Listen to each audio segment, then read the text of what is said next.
We're taking a look at Philippians 1, verses 12 through 14 on this episode of Bible Bites.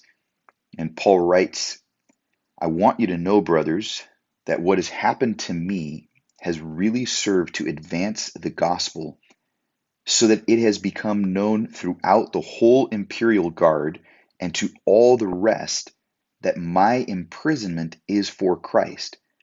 And most of the brothers, having become confident in the Lord by my imprisonment, are much more bold to speak the word without fear.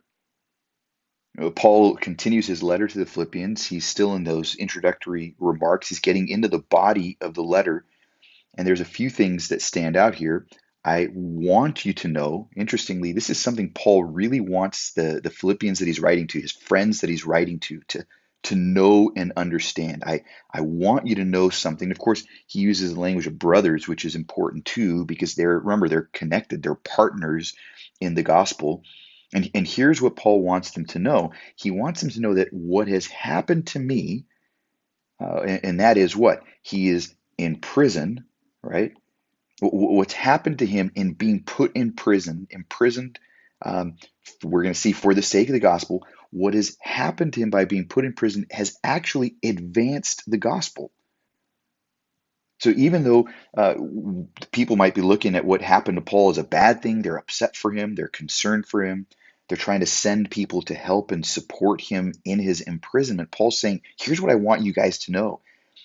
My imprisonment has actually helped to advance the gospel. It's a good thing for the sake of the kingdom. And here's how it's a good thing. Notice what he says in verse 13. It has become known throughout the whole imperial guard and to all the rest that my imprisonment is for Christ. Now, the whole imperial guard, because he's in prison, probably in Rome, what's happening is you have a rotation of guards. And every single one of them is coming to understand, and even all the rest, anyone else that's kind of around there and surrounding Paul gets to see Christ. It's about the gospel. Paul's saying, look, don't fret that my situation is that I'm in prison. Realize that even this situation is for the sake of the gospel, and it's advancing the gospel. As a matter of fact, it's so a powerful a time that I get to share with everyone around me in the prisons.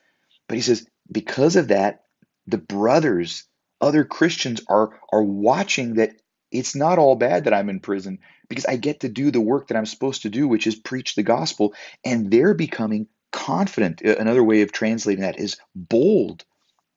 They're emboldened. Notice he actually says they're bold to speak the word without fear. When we see the commitment of other believers, particularly people like the Apostle Paul, committed to, no matter what the circumstance, proclaiming Jesus, sharing the hope of Christ, that strengthens us too. It emboldens us. It gives us confidence. One of the things that stands out to me, and I hope you think about, is, hey, can I say that no matter what the circumstance is, it's advancing the gospel, and that's what matters? Paul's in prison. He says, yeah, but because I'm there, I get to share with the whole imperial guard. I get to share with all these Roman soldiers. I get to share with anyone that's willing to listen.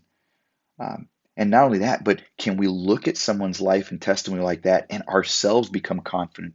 If this man is willing to suffer for the gospel, I should be willing to suffer for the gospel too. So one, do I see whatever circumstance I'm in as for the gospel and to advance the gospel, even if it seems like suffering? And secondly, am I emboldened by other people's faith to go out and live with similar boldness? I hope that's encouraging to you. Until the next time.